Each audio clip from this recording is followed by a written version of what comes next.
tuak hingga wine yang bersertifikat halal ternyata dikeluarkan Kemenak. Begini penjelasan BPJPH. Jadi Majelis Ulama Indonesia atau MUI menemukan nama produk dengan nama Tuyul Tuak Bir dan Wine mendapat sertifikat halal dari Badan Penyelenggara Jaminan Halal Kementerian Agama. Hal tersebut dikatakan langsung oleh Ketua MUI Bidang Fatwa, Bapak Asrorun Niam Soleh ketika merespon video dari masyarakat yang menunjukkan produk dengan nama Wine hingga Tuyul bersertifikat halal. Nah guys, terkait kabar yang beredar, Badan Penyelenggara Jaminan Halal Kementerian Agama memberikan respon nih. Menurut Kepala Pusat Registrasi dan Sertifikat Halal BPJPH, Bapak Selamat Burhanuddin, persoalan tersebut hanya berkaitan dengan penamaan, bukan soal kehalalan produknya. Ia juga mengatakan masyarakat tidak perlu meragukan produk yang sudah bersertifikat halal guys, karena ia sudah terjamin kehalalannya. Nah, berdasarkan SNI 99004 tahun 2021 dan Fatwa MUI nomor 44 tahun 2020, Pak Maman ini menyampaikan bahwa pelaku usaha tidak dapat mendaftarkan sertifikat halal apabila nama produknya bertentangan dengan syariat Islam. Pengajuan sertifikat halal juga tidak bisa dilakukan jika tidak sesuai dengan etika dan kepatutan yang berlaku di masyarakat. Kendati demikian nih guys, Pak Mamat ini tidak bisa memungkiri bahwa masih ada nama produk yang tidak sesuai dengan SNI dan Fatwa MUI, namun mendapat sertifikat halal. Segera diangkat seorang netizen, ramailah orang membicarakannya. Salah satu yang diserbu pertanyaan adalah pihak BPJPH atau Badan Penyelenggara Jaminan Produk Halal. Setelah viral dibicarakan, nama-nama produk itu tiba-tiba hilang dari website dan aplikasi BPJPH. MUI langsung turun tangan mempelajarinya, dan mereka menemukan produk-produk tersebut emang udah dapat sertifikasi halal tanpa lewat Komisi Fatwa MUI. Profesor Asrorun Niam Soleh dari MUI bilang sertifikasi itu melanggar standar Fatwa MUI karena nggak lewat Komisi Fatwa. MUI juga nggak mau bertanggung jawab atas kehalalan produk ini karena nggak sesuai prosedur. Tapi baru aja MUI komentar, sudah keluar tanggapan BPJPH dan LPPOM atau Lembaga Pengkajian Pangan, Obat-obatan, dan Kosmetika. Mereka bilang produk-produk itu sesuai standar halal kok. Soal produk bernama wine di website itu ternyata produk kosmetik, bukan makanan atau minuman alkohol. Begitu juga bir, yang dimaksud bukan bir atau alkohol, melainkan minuman tradisional kayak bir peletok. Nama tuak juga udah diajukan buat ganti nama, jadi semua aman. BPJPH itu memiliki kewenangan administratif ya di dalam proses sertifikasi halal. Ada 3 aktor utama di dalam proses sertifikasi halal. Pertama BPJPH, kedua LPH, ketiga Komisi Fatwa Majelis Ulama Indonesia, dan Komite Fatwa Produk Halal. BPJPH memiliki kewenangan administratif, LPH memiliki kewenangan saintifik. Kemudian Majelis Ulama, Komisi Fatwa atau Komite Fatwa memiliki kewenangan wilayah agama. Mereka yang memutuskan kehalalan, ketetapan halal dari aspek agama. Nah, kalau BPJPH mengeluarkan sertifikat, itu pasti sudah halal, Pak. Secara produk, begitu ya? Secara produk maupun secara proses, maupun dari segi penamaan dan lain-lainnya. Karena sudah diaudit oleh LPH, salah satu LPH-nya LPPOM, Pak Muti, kemudian sudah dipatwa oleh Komisi Fatwa maupun Komite Fatwa. Yang menuai sorotan masyarakat, bahkan MUI juga mengatakan produk-produk ini menyalahi fatwa MUI. Bagaimana bisa mendapatkan sertifikasi halal? Bagaimana kemudian produk-produk ini apa yang tidak memenuhi syarat dan ketentuan, Bu Muti? Ya, baik, saya bicara sebagai lembaga pemeriksa halal ya. Jadi bukan sebagai komisi fatwa, tapi sebagai lembaga pemeriksa halal. Baik. Jadi kami yang melakukan proses pemeriksaan terhadap produk-produk yang akan disertifikasi. Nah, dalam salah satu persyaratan dari 5 kriteria dari Sistem Jaminan Produk Halal atau SJPH, itu ada kriteria yang namanya kriteria produk. Nah, salah satu ada dalam penjelasan di kriteria produk itu, ada satu ketentuan, ada produk-produk yang tidak disertifikasi, tidak bisa disertifikasi kalau tidak bisa memenuhi persyaratan dari sisi nama. Baik. Ya. Jadi itu di luar kriteria bahan begitu ya, ini kriteria produk terkait dengan nama. Nah, namanya harus seperti apa? Ya, nama-nama yang tidak diperbolehkan diantaranya adalah nama yang menyerupai atau mengikuti sesuatu yang diharamkan. Ya, jadi misalnya nama-nama minuman keras, itu tidak boleh digunakan untuk produk yang disertifikasi. Ya, awalnya ini dari temuan masyarakat, Mbak. Jadi ada laporan pada kami.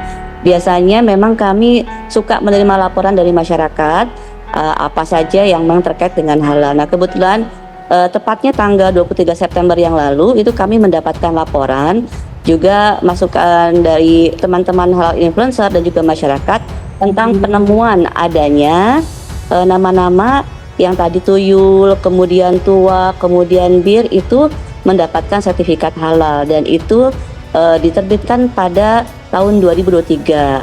Nah, sebelumnya juga pada tahun 2003 juga sempat heboh yang kasus Nabis ya, itu yang wine halal diklaim itu jus anggur, ternyata setelah dicek oleh kami, oleh Halal Corner itu mengandung wine.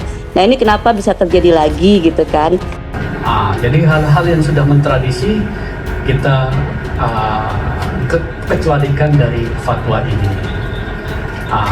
Kemarin yang temuan-temuan itu katanya ada produk dari LPPOM atau fatwa MUI terhadap produk yang ada nama-nama yang sejenis, ternyata dia termasuk kategori yang dikecualikan dari fatwa karena itu adalah nama-nama bir peletok yang sudah mentradisi. Kemudian wine itu hanya wine menunjukkan warna jenis produk ya, warna merah wine gitu, bukan untuk produk makanan dan minuman. Sejumlah produk dengan nama tuak, tuyul, hingga bir yang viral ternyata sertifikat halalnya dikeluarkan Kementerian Agama Kemenak. Menanggapi hal itu, Badan Penyelenggara Jaminan Produk Halal BPJPH angkat suara. BPJPH mengatakan persoalan itu sebenarnya hanya namanya saja. Soal produknya, BPJH menjamin sesuai dengan proses sertifikasi halal. Ia meminta masyarakat tak perlu ragu pada produk yang telah bersertifikat halal. Jika sertifikatnya sudah ada, mereka menjamin produknya halal. Pertama, harus kami jelaskan bahwa persoalan tersebut berkaitan dengan penamaan produk, dan bukan soal kehalalan produknya. Artinya, masyarakat tidak perlu ragu bahwa produk yang telah bersertifikat halal terjamin kehalalannya, kata Kepala Pusat Registrasi dan Sertifikasi Halal BPJPH Mamat Salamet Burhanuddin, dalam keterangan tertulisnya, Selasa tanggal 1 Oktober tahun 2024. Karena telah melalui proses sertifikasi halal dan mendapatkan ketetapan halal dari Komisi Fatwa MUI atau Komite Fatwa Produk Halal sesuai mekanisme yang berlaku, kata Mamat. Ia menjelaskan sudah ada regulasi yang mengatur terkait penamaan produk halal melalui SNI 99.004/2021 tentang persyaratan umum pangan halal. Selain itu, juga terdapat aturan Fatwa MUI nomor 44 tahun 2020 tentang penggunaan nama, bentuk dan kemasan produk yang tidak dapat disertifikasi halal. Peraturan tersebut menegaskan bahwa pelaku usaha tidak dapat mengajukan pendaftaran sertifikasi halal terhadap produk dengan nama produk yang bertentangan dengan syariat Islam atau bertentangan dengan etika dan kepatutan yang berlaku dan berkembang di masyarakat. Namun pada kenyataannya masih ada nama-nama produk tersebut mendapatkan sertifikat halal, baik yang ketetapan halalnya dikeluarkan oleh Komisi Fatwa MUI maupun Komite Fatwa Produk Halal. Hal ini terjadi karena masing-masing memiliki pendapat yang berbeda-beda terkait penamaan produk. Hal ini dibuktikan dengan data kami di Si Halal, ujarnya.